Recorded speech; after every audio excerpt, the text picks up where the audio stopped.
We live in a really strange world, don't we? And there's lots of competing ideas and thoughts, and I guess one of the factors of getting older is you're able to see some of the big swings that go on in culture. I don't remember it, but I was born during the 1967, well, I wasn't born during, I was born before, the 1967 Summer of Love. 100,000 described on Wikipedia as beatniks, hippies, and lovers of hope, or something bizarre like that, descend on San Francisco. The Vietnam War was going on. Social unrest was everywhere. In an amazing way, I think there's an incredible parallel with what was going on in the world back then, with what is going on in the world now. And there's a whole new generation who are coming through, emerging into adulthood and saying, is this really what it's all about? Is this where we are?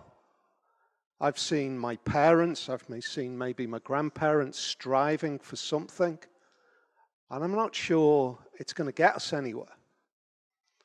And bizarrely and incredibly, both that movement back in the 60s and maybe a movement right now is saying there is something about rejecting the treadmill of work and finding some sort of rest, which is in some way greater than just resting. It's almost finding a meaning in life.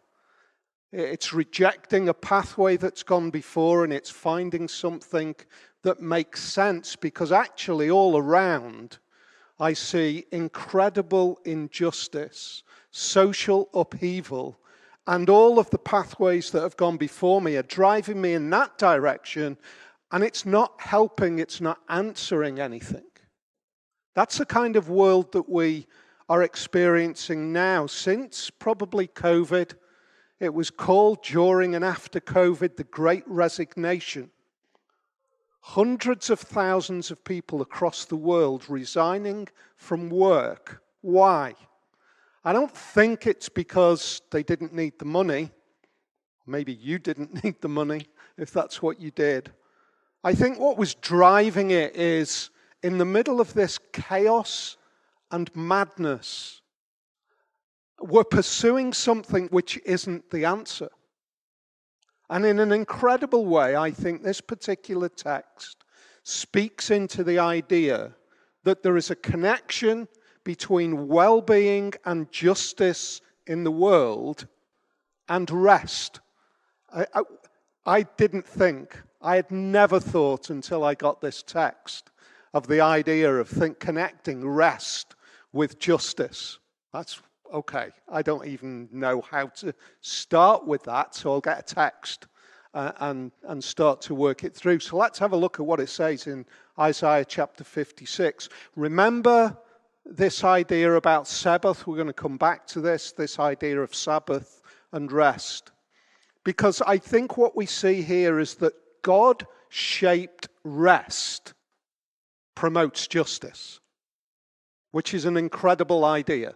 God-shaped rest promotes justice. This is what the Lord says: maintain justice, see that, and do what is right, for my salvation is close at hand, and my righteousness will soon be revealed. Blessed is the one who does this, the man who holds it fast, who keeps the Sabbath without desecrating it, and keeps their hands from doing evil. Why is Isaiah linking the idea of justice with Sabbath? But he does. It's what he does. He connects the two. There's a strange connection there. Justice is without a doubt, it's something that we strive for, isn't it? Whatever our status in life or journey through life, there are elements of justice that leave us uncomfortable. We look around in the world, we see marginalized, we see those who are oppressed, and we feel we've got to do something about it, and at the same time, we find that within our own little orbit of life, there is injustice. And yet here we see a connection between keeping the Sabbath without desecrating it and the idea of maintaining justice. It's a surprising place for the writer to go, but we're going to dig into it and see why he goes there. Keeping the Sabbath, it seems, in the second part of verse 2, keeping the Sabbath somehow promotes keeping our hands from doing evil. There's the next bit that is really interesting in the way this text unfolds. Have you ever thought about the purpose of your rest? Have you ever thought about the idea that it is a God-ordained pattern in life, and the way we use it can either promote injustice and evil, or it can produce justice and healing? Thinking about Sabbath, I want to think with huge pendulum swings. I want to think where our mind immediately goes when we think of the idea of pausing and resting in a God-shaped way. That second bit is so important. Pausing and resting in a God-shaped way. For us today, and pausing and resting in a God-shaped way for the ancient Israelites of the time of this writing. I think pausing and resting in a God-shaped way for us today feels like God imposing on our leisure time. It's a 21st century problem because we actually have leisure time. If you go back to the ancient world, where we might think that God's imposing on our leisure time, the ancient world looked far more like, given the precariousness of life, can I even afford to rest? Both of those things, whether it's God imposing on my leisure time or whether it's me determining my well-being and therefore not following that God-ordained pattern of rest, both of those patterns promote a self-sufficiency rather than a sufficiency on God. For the ancient world, it looked something like this. And I think this is what comes over again and again in the Old Testament and the way that Jesus challenges the New Testament Pharisees. The talk about Sabbath is all about you've got to rest. You've got to do these rules about resting. And it almost becomes a rule thing about not working. And what Jesus was wanting people to see, and what we see unfolding here with the connection between rest and goodness and righteousness, is the idea of filling our minds and our hearts and our emotions and our thoughts with God-shaped thinking while we are resting promotes the way we live the rest of the week. For us, we want, I think, and I say this confessionally, and I'll say it confessionally on behalf of most of us. I'm sure there are some people who've reached a level of confidence and faith in God that I would aspire to and maybe one day will see. The idea that I've got a bit of time for me, and what I've got to do is rest and not use that time to be God-shaped in my thinking, because I've got church later on. And actually what we're working through in the whole of this series is this, the idea that when we promote a mindset towards rest that points our eyes towards God, number one, we find true rest. And number two, we promote righteousness in our lives. A rest which looks away from God very often promotes unrighteousness in our lives, and that's what we see here. So I would encourage us to think about this first little bit in this way. How we nurture our hearts and minds and how we pause shapes our attitude to righteousness and our attitude to justice. Another way of saying that is like this. Seeking in our hearts the supreme God is a greater motivator for righteousness and justice in our lives and in the world around than anything that we can muster up inside of ourselves. That's the first thing we see, that God-shaped rest promotes justice. The second thing we see is this: tremendous cultural upheaval and social justice in this text. There are two categories of people who are used as, if you like, examples of how a God-shaped rest, a God-shaped Sabbath promotes justice. Those two people we see unfolding are foreigners and eunuchs. It seems a strange kind of combination. We live in a multicultural society. We hopefully don't think, although many would say, actually, when I think about it, I'm completely wrong. We tend not to put at the forefront of our minds our multiculturalism, and yet rampant across society is the issue of race. And nothing is any different here. Look at verse 3.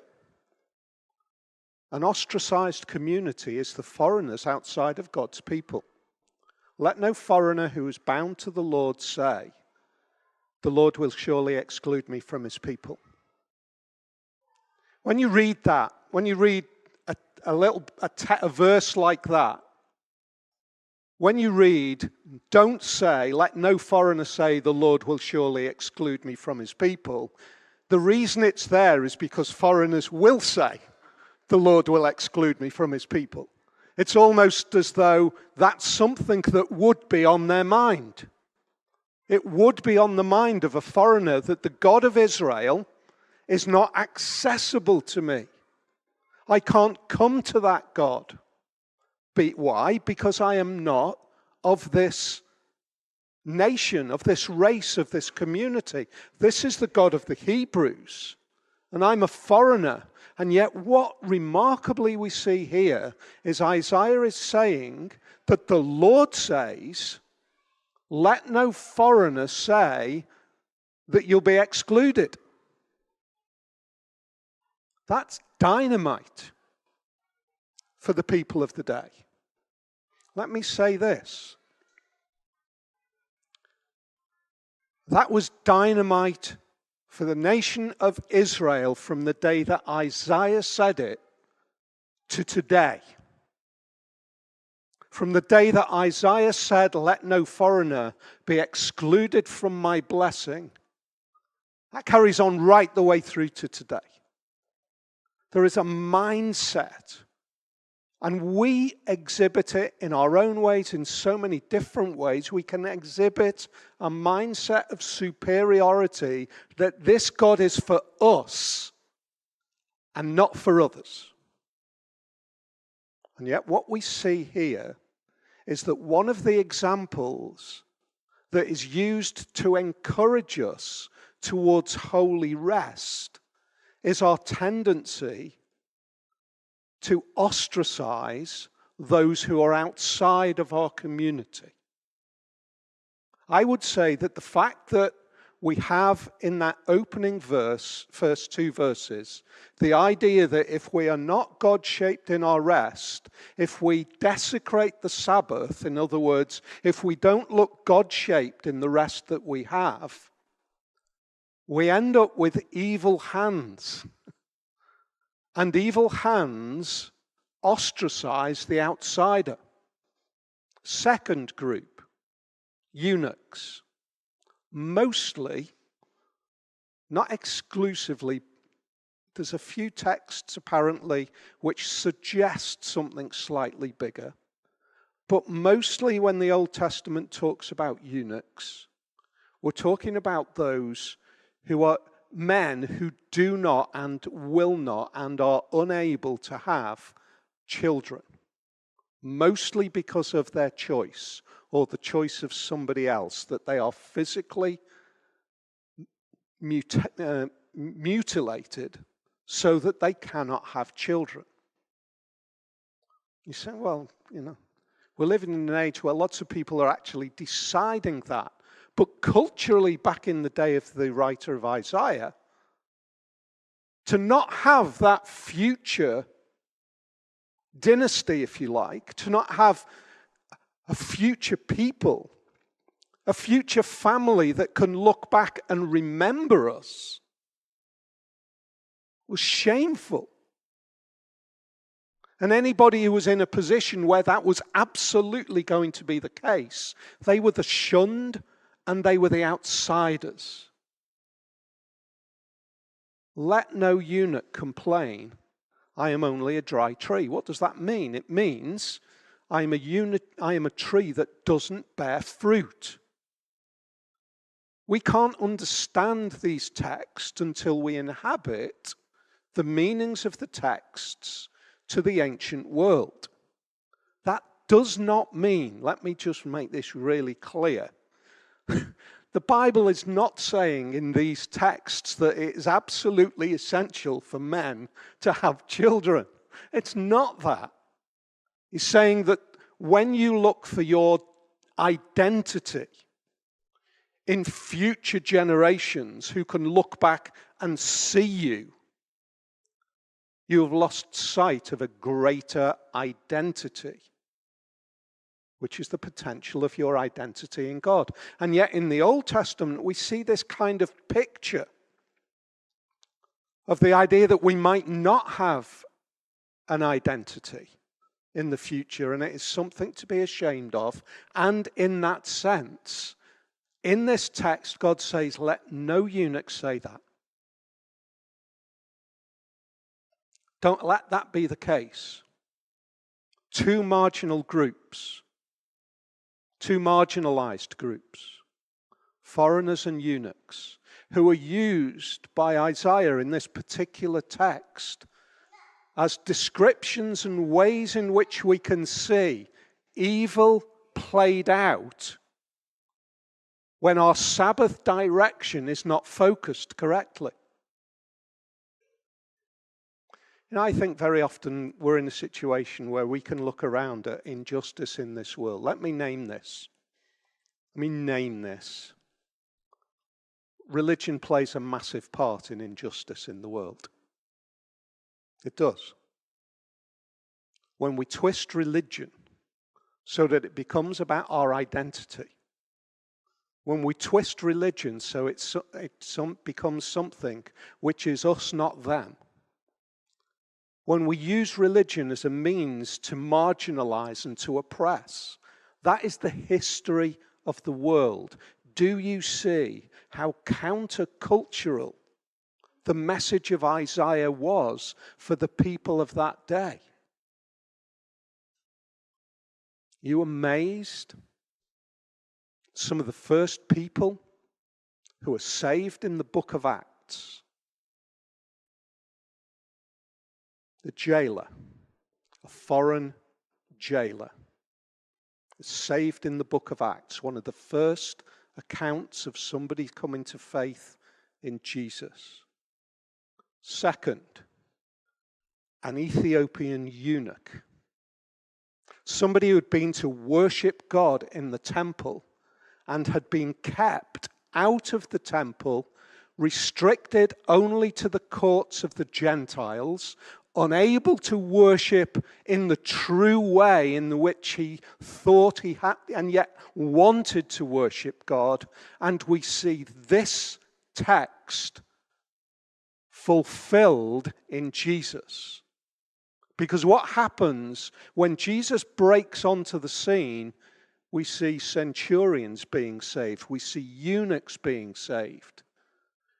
We see people from Castleford and all across the world, even Liverpool, being saved.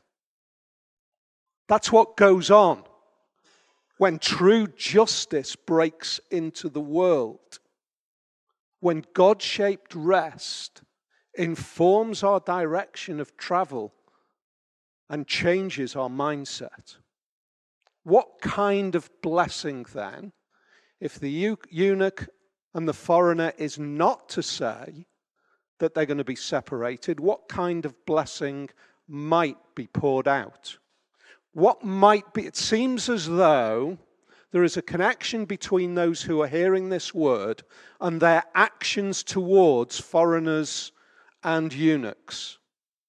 It seems as though there is a desire for your restful, God-shaped mindset to do good and therefore pour out blessing on those two marginalized communities. In the economy of heaven, that kind of pouring out of blessing is eternally impactful. Look at verse 4 and 5. To the eunuchs who keep my Sabbaths, what happens is when those who truly by righteousness keep the Sabbaths and reach out to those who are the marginalized, the eunuchs, who then desire to keep the Sabbaths, who choose what pleases me and hold fast to my covenant, to them I will give within my temple and its walls a memorial and a name better than sons and daughters. I will give them an everlasting name that will endure forever. This is such a massive theme in the Bible. It's why David's son Absalom, who's without children, builds a pillar to his name, because he wants a heritage. And what we see here is God is saying, for those who do not seemingly have a heritage to look forward to, I will be that. I find it amazing that we see in that particular text, I will give within my temple and its walls a memorial. I just think about that Ethiopian eunuch, wanted to worship God, had the book of Isaiah open, reading it, wondering what it meant, had been to the temple, had been separated from the temple and its walls, and then finds Philip running alongside his chariot. I mean, maybe Philip might have been really fit. But as the chariot's riding along, Philip's kind of walking fast or whatever it might be. So do you know what it means? Do you know what this means? Are you understanding it? I haven't got a clue. I don't really know what it means. Because what I see reading here doesn't reflect what I've just experienced in Jerusalem. And Philip says, let me get up in there with you and we'll chat about it. And Philip gets up into that chariot, and from the prophets, he unfolds everything about the message of the Bible that ultimately fulfills in Jesus. And he says, what excluded you before, you are now welcomed. And the eunuch turns around to him and says, do you know what? I want to be baptized into this. I want to be part of this. I wonder how many people in Ethiopia came to faith because of an Ethiopian eunuch who came to faith on a dusty road with a man running alongside his carriage. Amazing things happen when righteous hands unfold God-shaped directions. What about the foreigner who binds themselves to the Lord in verse 6? To minister to him, to love the name of the Lord and to be his servants. All who keep the Sabbath and without desecrating it and who hold fast to my covenant, these I will bring to my holy mountain and give them joy in my house of prayer. Their burnt offerings and sacrifices will be accepted on my altar. But they're not even allowed to sacrifice. But their burnt offerings and sacrifices will be accepted. For my house will be called a house of prayer for all nations. Do you know what? I'm thick sometimes. Never really twigged with me that the Ethiopian eunuch fulfills both of those, doesn't he? He's both a eunuch and a foreigner. He's both. He's got the double whammy that means he's never going to be accepted. And yet by the amazing gospel of Jesus Christ, who fulfills just this text, he gets accepted. See the power of a divine-shaped focus on our rest? What happens when we shape our minds and hearts in such a way that promotes within us a God-shaped mindset that impacts everything that we do day to day. That does not mean that we're in church every day. It doesn't mean that, but it does mean that we almost look through a gospel-shaped pair of lenses that casts a hue over everything that we see, that shapes it in the idea of the gospel that we love. Now, here's the thing. We know, we encourage, we promote the idea that our kids spend time with kids that will influence positive behaviors. We do that. It's what we do. We want our kids mixing in good places. Then they get to a certain age and it's like they're off on their own, and we don't think about that, and we say, if I apply exactly the same to my life, am I placing my mind and heart in a good place all the time? Because it will shape the way I am. Let me make it really clear that what Jesus did was he placed his mind and heart in a good place, which allowed him then to be in the worst of places and to pour out goodness, righteousness, love, compassion, mercy, holiness. How did he sustain that in the worst of places? By filling his heart and his mind at other times in the best of places. So he was kind of shaped in this way no matter where he went. He's accused of being a drunkard. He's accused of spending time with foreigners and sinners. And he does spend time with those people.